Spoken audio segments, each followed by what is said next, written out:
What you're seeing on screen right now is some Black Ops Cold War clips that I managed to gather on the Microsoft Elite Series 2 controller. Now, if you've been on my channel for quite some time, you would have realized I've already made a Series 2 Warzone controller settings video. And you'd be pleased to know in this video today that I'll be doing it for the Warzone and also Cold War. So for those Warzone fans out there readily awaiting the drop of when Cold War gets integrated with Warzone, you'd be pleased to know that all you need to do is watch this video and you'll be ready for when that time comes. If you want to see this button configuration and you want to see how I set up my Series 2 Elite controller, stick around for the rest of the video.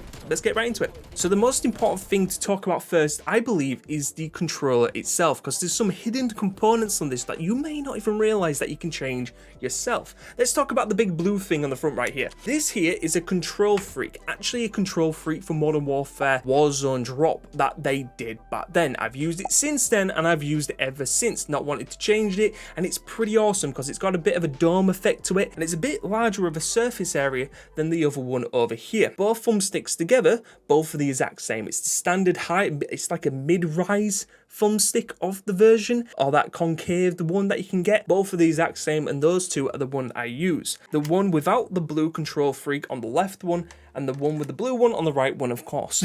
So pretty much inside of here there's a tension rod, and that basically means how hard you need to push it in order for that stick to move. Really cool function that they've added here, and I don't think I can live without it now, surprisingly enough. And there's a total of 3 different places that you can hold this in. Pretty much the standard one, which is not moved at all, the one next to it, which is the one in the middle setting, and then finally one at the end, which is the hardest setting. How should I say it? The most tension inside of it. Yeah, let's just go with that. I generally have it on setting 1. So it's not the starting position, and you're not going all the way to the right either. So you're not going all the way to the left and you're not going all the way to the right. It's the one in the middle. It's the number 1 position. And that's the same on both of them right here. I feel like with movement wise, it gives me the most amount of control because there's a little bit of resistance pushing back on you. It feels quite nice actually, because I've got a bit of a heavy thumb, and that little bit more of control around that is generally quite nice for those fine-aimed movements. And that's what I generally like about this controller. So that here is pretty much the front of the controller covered. Moving on to the back, you can see there's 4 paddles being plugged in, and there is a reason for that, and it's because I use all 4 paddles. They all have a place inside of my button configuration. I use them all, and it's fairly quite nice to use as well, as they don't get in the way like they used to do in the Series 1. Also above that, as you can see on the screen right here, there's 3 different modes that you can set this in. One at the top, one at the middle, and one at the bottom. These are for your triggers. That one's got the shortest stop, whereas if you bring it all the way to the top, so the low, you know, the most spring to it. I like this, and there's a reason why, is because when you're firing at people, you don't want that hole dragged down. That's pretty good in like driving games, but in like Cold War, it's pretty much more useful to have it on the lowest setting for both of them. So overall, that is my controller setup for this. Moving on to the Cold War in-game settings, pretty much I rock a Xbox Series X, and I'm not playing on the PC, so I have less options here, but the controller, I rock a 6.6 vertical and horizontal stick sensitivity. I feel like this one, in comparison to Modern Warfare, is a little bit slower. It doesn't require as much movement, therefore positioning and kind of like placement is more vital in this game, so having that more control rather than snapping around corners and quick movement is generally justified me having the 6.6. A lot of pros use it. I use it. I'm nowhere near as good as those guys, but with the 6.6 here, I've generally felt like it's the most control, the most fluidity across every single game mode that I've been on so far. With ADS as well, so when you aim down sights, I generally am quite good at getting the target on my crosshairs from the get-go, so when I zoom in, all I have to do is make very little and very minimal movements. That's why having the 2 tension or the 1 tension inside of my actual controller is very good, because it actually gives that a bit of resistance, so that finer movement pattern like I'm showing here is what I need. And not having that as high, like still to 1, and having that just a little bit lower really means that because I'm heavy, you know, heavy fingered essentially, or basically, yeah, heavy finger. Okay. Movement side of things, I can make those fine adjustments without having to worry that if I go too far, I'm not really moving the guy too much. So with that as well, moving on to our button layout, I love to crouch with the right thumbstick right there. So what that does, tactical from default, is that it moves it from B, or the right stick press in, from melee attack to having it as a crouch / prone. Drop shots are slowly making the way back, especially if you've got the right attachments on your gun. So having that there there will allow you to drop shot, or if not, slide and move around and get underneath cover a little bit without having to move your fingers off your thumbsticks. And that's important here because we don't want to move it off the thumbsticks. We want to keep them there as much as possible. We didn't flip that around because we've got that short stop with the actual controller. Didn't disable anything with here. I'm going to make a different video around about aim response curve types and what each one does. Dynamic is the best one for me. It's what I use in Modern Warfare. I feel like it's got finer movement with that, but I will get into that in a different video. The disabled controller vibration, you don't have to, as you can generally turn that down within the in-game accessories for this controller itself. So if you like a little bit of vibration, I'll show you how to kind of turn that down, but leave that on anyway. With this as well, that's enabled, of course, enabled. All of this is still the same. I've changed one key thing, which is armor behavior from apply one to apply all. Right now, it's very important inside a fire team to use that, as it basically just doesn't put in just one, it puts in most, or at least all of them that you've basically got in your inventory with just one click of the button instead of holding it down. So this here is the advanced layout.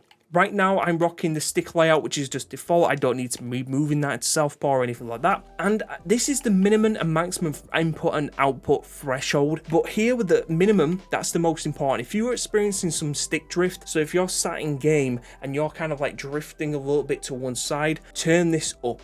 And that's how you eliminate dead zone movement, because the further you move this is when it will start activating. So if I've got this on 50, it'll start moving, or 30, let's say, it'll start moving once I hit that 30 point, which the game sees the controller moving. So with the right hand stick, because I do have a bit of stick drift on this because it is over a year old, I leave it at 11. That seems to be the sweet point, so I don't stick drift, but it's still keeping that inner dead zone, so when I don't have to move it as much to move it. So that's pretty good. The left stick, however, I can just leave this at 0, as I'm pretty much on this anyway at all times. I don't have auto move, I don't have auto sprint because I like to just use it due to my toggles at the back, and I'll explain that later. That is toggle, sprint behavior, and everything else you can see on screen. I have prioritized reload, such a cool new feature inside of Cold War this year, and it'd be definitely helpful when it comes into Warzone later on. So let's get into the Xbox accessories now. So already I have got a preset loaded up on here. It's the Cold War one. I've activated it on slot 3, and as you can see, you can change that by pressing this little light to show how many times it's on. The free lights show that it's on third one. You can't see the top left, the LB and LT, but that's pretty much left the same. The triggers and the LB and RB button are all the same.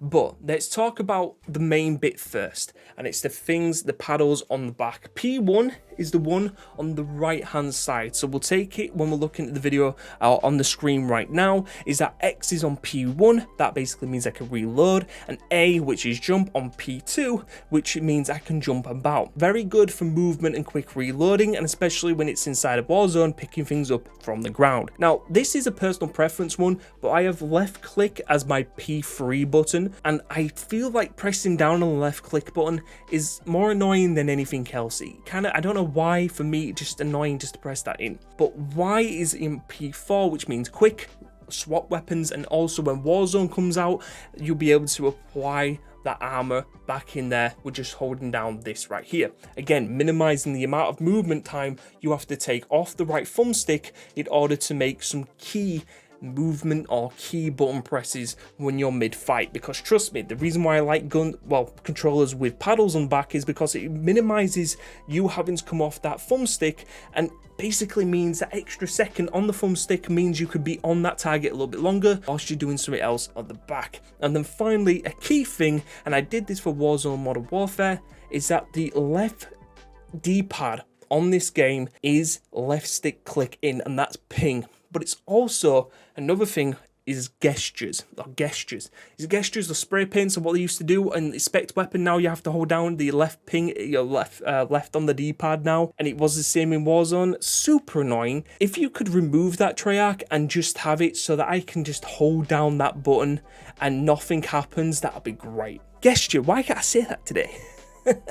Having that there means that you can ping enemy targets really quickly without having to move your finger off and put it on the D-pad down there. And it's pretty decent to have there and then. So moving on, left stick, right stick is kept to primary default. I don't change that. I don't feel like changing that really does benefit anything.